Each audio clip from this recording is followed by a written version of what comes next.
Bueno, una ideología dicta más o menos imperativamente una manera de ver el mundo.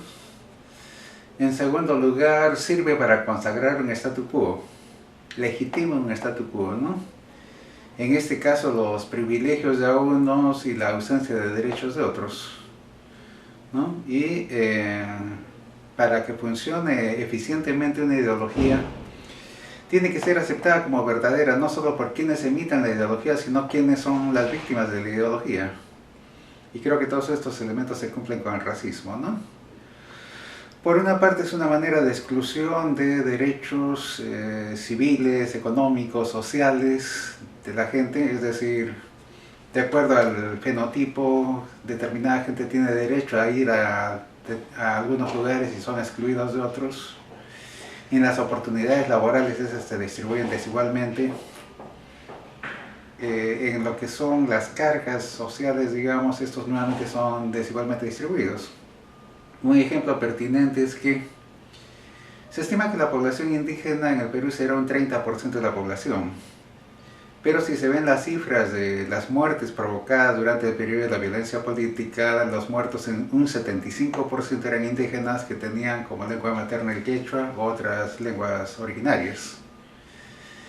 Entonces creo que el racismo cumple todos los estándares para ser denominado una ideología.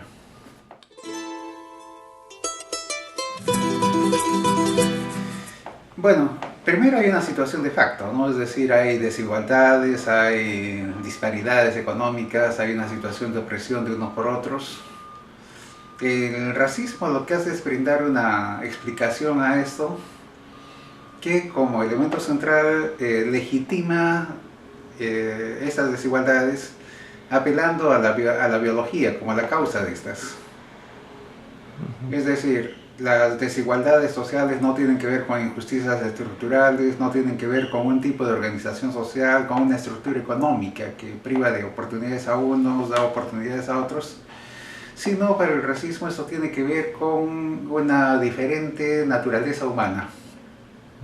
Naturalmente los humanos son desiguales biológicamente hablando, pero el racismo hay quienes son superiores y quienes son inferiores.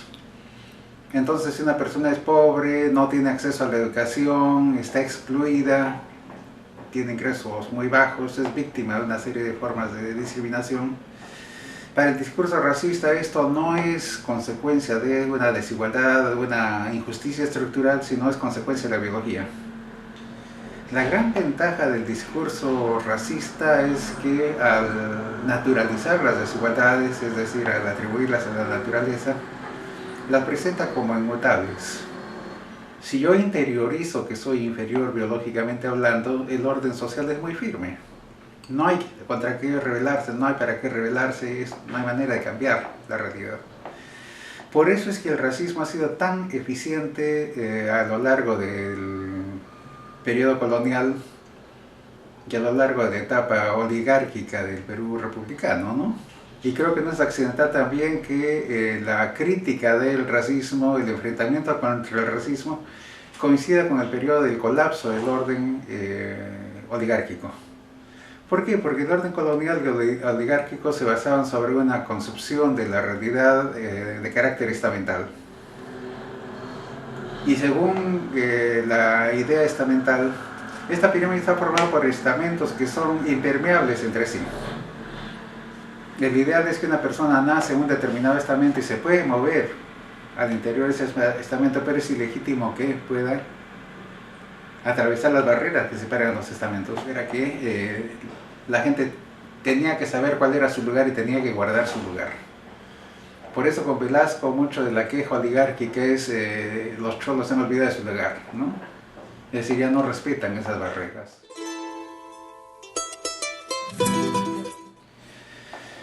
Por su naturaleza, el punto de partida del racismo peruano es la conquista. Un diferente estatus colonial que se impone a los colonizadores y sus descendientes como conquistadores, como vencedores, como dominantes con relación a la población indígena, sometida, derrotada, humillada. Entonces, el racismo va cambiando a lo largo del tiempo. El racismo es una construcción histórica, social, y en la historia las cosas cambian. Mantiene algunos rasgos que son fundamentales, ¿no? El esencial es el que mencioné hace un rato, es decir, la naturalización de las desigualdades, atribuyéndolas a la naturaleza. Pero la forma como el racismo se organiza y se ejerce cambia con el tiempo. Por decir, en el periodo colonial y hasta mediados del siglo XIX, indio era una categoría fiscal, no solo social. Es decir, si era considerado indio, estaba obligado a pagar impuestos. En un periodo en que nadie más pagaba los impuestos que los indígenas, dicho sea de paso, ¿no? En la Constitución de 1920 se decide que los indios van a ser tutelados por el Estado. La idea es que no están en condiciones de ser ciudadanos y que el gobierno ejerce tutela sobre ellos. La tutela es el reconocimiento jurídico de que una persona no tiene capacidad de representarse a sí misma, ¿no? Es una manera de infantilización de las personas.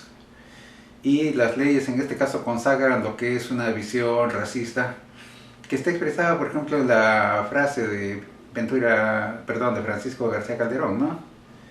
Esa raza de niños envejecidos, para referirse a los indígenas. Cuando Alan García dice que los indígenas no son ciudadanos de primera, establecer la diferenciación entre ciudadanos de primera y ciudadanos de segunda tiene una concepción detrás, y es que existen humanos de primera y humanos de segunda. Las ciudadanías de segunda tienen como base la idea de que hay una humanidad de segunda, y eso es justamente el discurso racista, ¿no?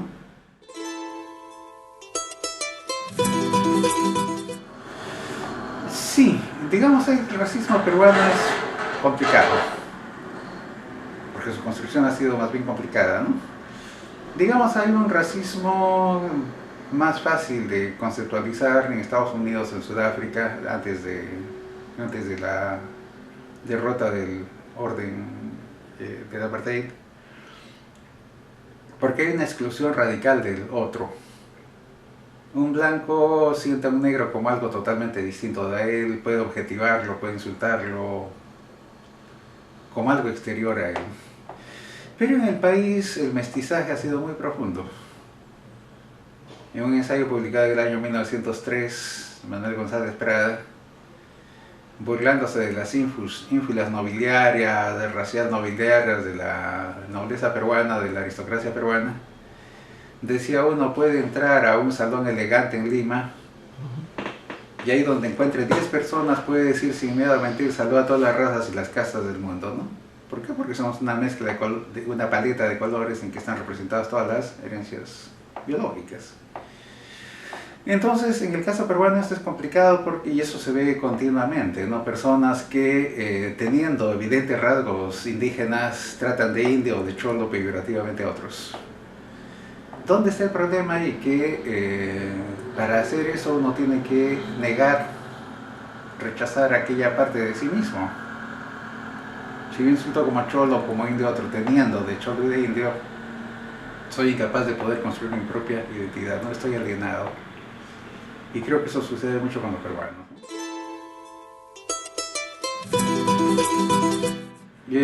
Originariamente es, digamos, en términos rigurosos sería el indio que se urbaniza, el indio que se vuelve culturalmente urbano. Y eso es lo que, digamos, ha tenido un enorme impacto esto, porque han habido muy profundos cambios demográficos en el último medio siglo o un poco más en el Perú. El primer censo de población del siglo XX se hizo el año 1940. La población rural era de 65% y la urbana de 35%. Ahora tenemos población rural 23% y algo así como 77% de población urbana. En la costa estaba el 24% de la población, en la sierra el 52% de la población. Ahora más de la mitad de la población está en la costa y la sierra se ha reducido a la tercera parte de la población. ¿Qué pasa cuando se reducen drásticamente estas categorías? Cuando se reduce la población rural, se reduce la población eh, agrícola, la población serrana se traslada a la costa, que tenemos la percepción de que se reduce el número de indígenas. Pero entonces, ¿dónde desaparecen esos millones de personas que eran catalogadas como indígenas? Reaparecen como cholos. Porque si no, no habría cómo entender el misterio de que desde los años 40, 50, millones de personas caracterizadas como indios en sus lugares de orígenes llegaron a Lima y a la costa y desaparecieron en cuanto a indios. ¿Qué fue de desaparecer? No, son pensados como cholos.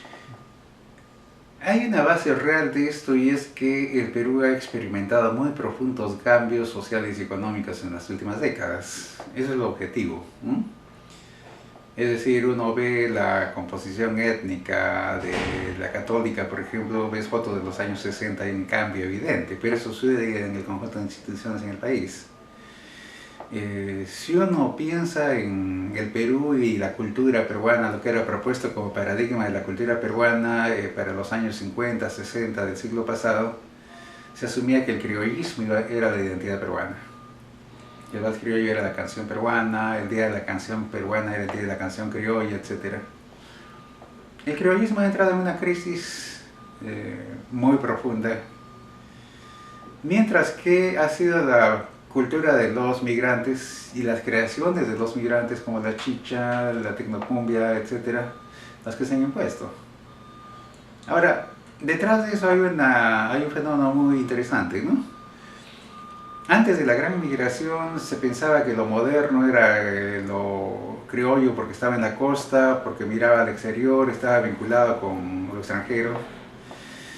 Mientras que lo serrano era visto como lo tradicional y arcaico, ¿no? Más bien feudal, cerrados en los linderos de la hacienda, bajo servidumbre, etc. Pero con la migración se produce un fenómeno paradójico, ¿no? La cultura criolla no es apta para el proceso de modernización capitalista que se abre hacia la mitad del siglo XX. ¿Por qué? Porque es una cultura que ha heredado de la matriz española la ética del ocio, por la cual es indigno, es indecoroso trabajar con las manos. ¿Cuál es la utopía del criollo? Tener un empleo público, ¿no? La respetabilidad es tener un empleo, estar en un escritorio. Mientras tanto, los migrantes andinos vienen prevenidos de una ética del trabajo muy interiorizada. La comunidad, la vida rural y todo, el trabajo es un valor fundamental. Y ese valor resulta ser muy compatible con con la modernización capitalista. ¿Qué tenemos entonces? La crisis del criollismo no es solo la crisis de la música criolla. Si tú observas cuáles son los últimos reductos del criollismo, estoy pensando en los barrios altos, Rímac, La Victoria, ciertas zonas del Callao, son precisamente las zonas más deprimidas económicamente hablando de Lima. En cambio, ¿cuáles son los reductos de la chicha y la tecnocumbia? Los conos, que son el sector más dinámico. Entonces hay un conjunto de cambios que hacen que ese sector migrante, lo que ahora viene a denominarse la clase media emergente, tenga poder económico. Conversaba con el profesor, el decano de arquitectura, Reinaldo Ledgar. Él ha construido el complejo del Instituto Cultural Británico, ¿no? El británico de San Juan del Lurigancho es el más grande de Lima. Pero, y ahí está el gran problema, la realidad peruana ha cambiado profundamente, pero la mirada con que se ve esa realidad sigue estando anclada en la visión colonial.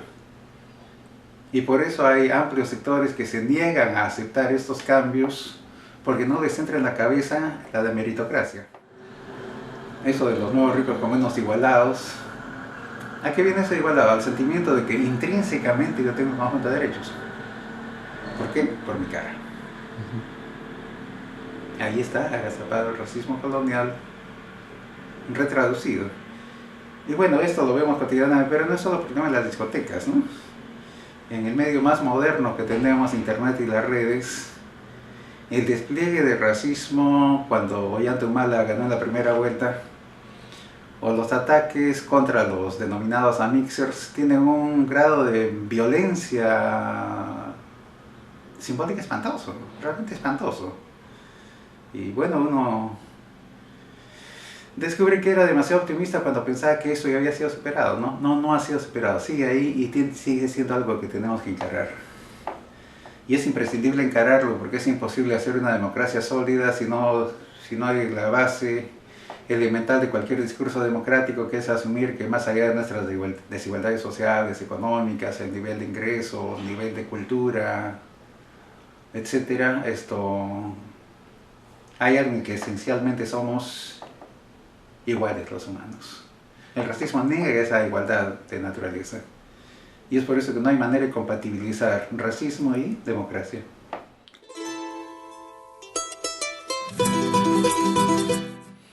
Bueno, una primera cuestión es la institucionalización del racismo. Hasta antes de los grandes movimientos por los derechos civiles a mediados de la década del 60 del siglo pasado, en Estados Unidos era legal que un negro no pudiera ir al mismo baño que un blanco, que hubiesen buses segregados, que no podían ir a los mismos establecimientos educativos, ¿no? Cuando se aprobó en un estado que los negros debieran ir a los mismos college que los blancos, fue necesario que estos chicos fueran acompañados por la Guardia Nacional, porque los blancos supremacistas querían lincharlos. Entonces, bueno, en Sudáfrica también esto es un apartheid legítimo, legal, como el que está sucediendo ahora con Palestina e Israel, ¿no? Hay todo un régimen de discriminación jurídicamente sustentado. Eso ya en el Perú no existe. Creo que la última gran traba legal, de las mayores quiero decir, fue la eliminación del veto contra los analfabetos, que era una manera disimulada de ejercer, mantener alejada a la población indígena de la ciudadanía. ¿Por qué razón? Porque por ley electoral los analfabetos no podían votar. Pero ¿quiénes son los analfabetos adultos en un país como el Perú? Básicamente los que hablábamos un idioma que no era el castellano, porque aquí se alfabetiza en castellano. Por definición entonces el monolingüe quechua o aymara o ashánica era analfabeto. Y por tanto la ley no decía se excluye a los indígenas, pero a través de la exclusión de los analfabetos se excluía a la población indígena. Eso ha sido superado. Ahora, en el caso peruano, lo que, digamos, hay dos grandes fenómenos que se engloban cuando se habla de racismo, ¿no? Uno es un conjunto de visiones de la realidad, un conjunto de construcciones mentales, que son ideologías, mentalidades, imaginarios, que es de lo que hemos estado hablando ahora. Y otro es un orden institucional en que esto se plasma en leyes. Lo que tenemos básicamente en el Perú tiene que ver con estas construcciones mentales, con estos imaginarios, ¿no? Que son virulentos porque lo penetran todo, incluso la familia, ¿no? Es muy evidente en el entusiasmo de los papás, salió más blanquito, ¿no? El tipo de distinción que se establece entre los mismos hijos, ¿no? Ahí hay una anécdota terrible, pero comprobable muy ampliamente. Muchos amigos, antropólogos anglosajones de ojos azules, cabello rubio, reportan ser requeridos por padres de familia indígenas que les proponen tener relaciones con sus hijas para tener nieto gringo, o dicho más abiertamente, para mejorar la raza. Eso es la absoluta interiorización del discurso de inferioridad, ¿no?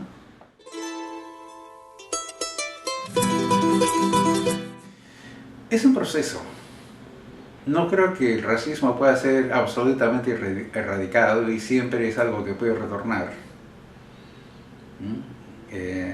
La propia experiencia de los países más tolerantes, estoy pensando en los países escandinavos, en momentos de crisis el racismo vuelve. Y eso es así porque es un problema no solo social, sino también personal.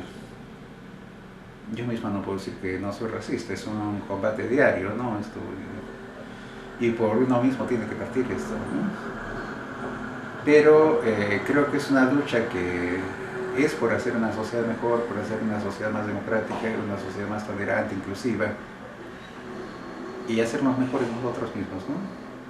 Creo que es una lucha que vale la pena.